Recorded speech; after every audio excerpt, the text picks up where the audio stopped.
What is up, sweats? Power06 here, back for another video, and today we are going to be doing a brand new series called Good or Nah. In this series, we're going to be looking at multiple different games on PC, one each episode, that are most of the time free, and we're just going to evaluate them and see if they're good or not, see if they're worth getting. Before we get into the video, let me just say, if you have any game suggestions, let me know down in the comments below and I'll try to get to you ASAP. Now, today's game is one that was an incredibly popular game back in 2018 and played by many popular streamers such as Daquan, Myth, and even Ninja. The game is none other than H1Z1. This battle royale game used to be incredibly popular a couple years back and was a staple of the gaming industry. How well does it hold up in 2021? The fuck you say to me, you little shit? How are you not in fucking school? You kiss your mother with that mouth? Okay guys, welcome to the video. We're gonna start off the review by saying, this is a dead game. I'm sorry to tell you, and I'm sorry to be so blunt, but this is just a dead game. The most people I could queue into one lobby with were 8, including me. And this is a battle royale game. Now that that's out of the way, let's talk about the gameplay. H1Z1 is a battle royale game in which up to 100 players compete against each other in a last man standing deathmatch. Players can choose to play solo, in a duo, or in groups of 5, with the goal of being the final person or final team remaining. But you already knew that. Players start each match by parachuting in from a random location above the map. Once they land, they must search for a way to defend themselves. This can take the form of anything from grabbing a weapon and actively hunting other players, to hiding while other players kill one another. Vehicles are placed throughout the world, allowing players to chase down opponents or make a quick getaway. Players can scavenge a variety of supplies from their surroundings, including weapons, equipment, and first aid kits. The game also features a crafting system that allows players to create makeshift tools, such as deconstructing scavenged items into functional bandages or body armor. As the game progresses, a toxic gas cloud compresses the map, dealing damage to players who remain in it. This effectively makes the playable portion of the map smaller, so that players are eventually forced to confront one another in close quarters. The gas spreads in timed increments, dealing a greater degree of damage in the later stages of the map. One cool thing I found was that in order to accommodate for the lowering player counts, each game it customizes the starting amount of playing space. The less players, the smaller the space. H1Z1 is a lot like PUBG with its third-person perspective and movement and inventory system, reminiscent of PUBG's. I feel like this game could be great if more people would hop on and give it a shot. Anyways, in conclusion, H1Z1 is just a dead game with a lot of potential.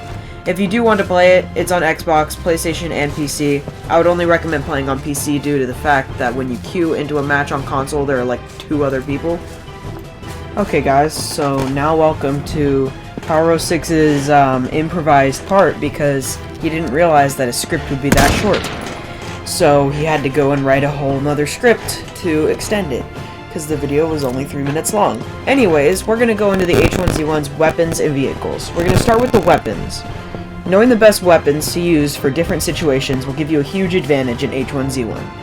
And while every gun does have its merits, there are 3 or 4 that are certified powerhouses in their respective classes. We'll be running through each weapon in the game and identify which ones are the best. We'll give you our thoughts on the best long-range gun and which supply drops to go for, and info on some of the newer guns in the game. The weapons in H1Z1 become available at different points during the game. At the start, only a handful of guns are obtainable through looting. After a while, level 1 supply drops are added, bringing a few more weapons into the game. After that, level 2 and 3 supply drops come into play. Each type of supply drop gives off a different color beacon, either white, green, or purple.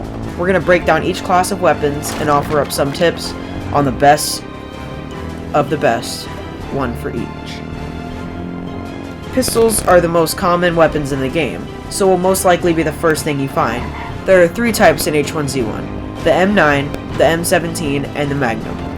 If you're just starting out in a match and are looking for a pistol to tide you over until you find something better, pick up the M17, which will do good damage and and help you put up a fight in those crucial opening minutes. As soon as you pick up other weapons though, the only real reason to be carrying a pistol is to do damage to cars with the Magnum. It's great for taking out vehicles, so it can be a great backup weapon if you find yourself pinned down by a car.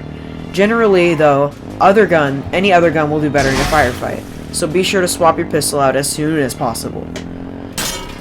In terms of SMGs, there's only one option to choose from. Luckily, the Hellfire Smg is one of the best weapons in H1Z1, and can be picked up from the very beginning of each match. For close to mid-range engagements, it really is an absolute powerhouse and should be kept in your inventory until the very end of the game. The Hellfire is definitely a little too OP at the moment, so will likely be tweaked in a future update. In the meantime though, make the most of it, because you can bet everyone else in the game will be. Shotguns. Shotguns are a great option for close range combat and can gain you the upper hand at the start of the game when looting through buildings. There are currently two shotguns in the game, the Riot Shotgun and the Combat Shotgun. Both are great choices, but the Combat Shotgun just about wins out here. The Riot Shotgun does more damage, but is a pump action affair, while the Combat Shotgun does less damage per shot, but fires in a fully automatic pattern. It's this high rate of fire that makes the Combat Shotgun the best option for those who are looking to use a shotgun. Though those who use the PC version of H1Z1 should be aware that they aren't nearly as powerful as they are on PC. Assault Rifles. Assault Rifles are easily the best weapons in H1Z1. They are only found in supply drops and include the AR-15, AK-47, Marauder, Scout Rifle, and the KH-43. Only the AR-15 and the AK-47 assault rifles are available from level 1 supply drops, so aim to pick up the AR-15 early on, as it's a great all-around weapon. The fairly low recoil and a huge holographic scope. Once you start progressing in the match though, there's no question the KH-43 is the way to go. It's arguably the best gun in the game, with low recoil and a great feel while shooting. Prioritize finding the KH-43, as it will give you a huge edge over the competition. The Marauder comes in at a close second though, with a 3-round burst firing pattern, which is useful for doing high damage with a single shot. Sniper Rifles. The M40 Sniper Rifle is one of the best weapons in the game and should absolutely be part of your endgame loadout. It's a 1-shot kill to the head and a 2-shot kill to the body with body shots. It does have pretty significant bullet drop though, so you will have to compensate and aim slightly above the enemy's head depending on the range that you're at. The M40 is found in purple supply drops and is a great weapon for anyone looking to gain an advantage at a long range. The Crossbow. Next up we have the Crossbow. It's a surprisingly capable weapon which can fire explosive bolts perfect for doing vehicle damage. A direct hit will do around 90 damage to an enemy, making it a great option early on. It can be picked up from the very start of each match, but is definitely rarer than a Riot Shotgun in Hellfire. LMGs. Finally, there's the MK46 LMG. This gun isn't really a great option for killing enemies with, but it's great for destroying vehicles. Its high recoil makes it difficult to use, but it's handy for the later phases of a match where everyone is driving around trying to run each other over. What's the best loadout in H1Z1? Now that we've given you an idea as to what the best guns in H1Z1 are for each class, let's look at the ideal H1Z1 loadout. While playing a match, you want to try to aim for a loadout consisting of a KH-43, M40 Sniper Rifle, Hellfire Smg, and Crossbow. This will have you covered for both close and long range engagements, and the Crossbow will help you destroy vehicles if needed. Anyways, that's really all there is to be said about this game. I hope you guys enjoyed this video. If you did, don't forget to leave a like, and if you want to see more content like this, go ahead and subscribe. If you have any suggestions for games for this series, go ahead and leave them down in the comments below. I really enjoyed making this series. I feel like y'all will enjoy the videos on here too. Just let me know any games you want me to cover, and I will most likely cover them. Anyways, bye!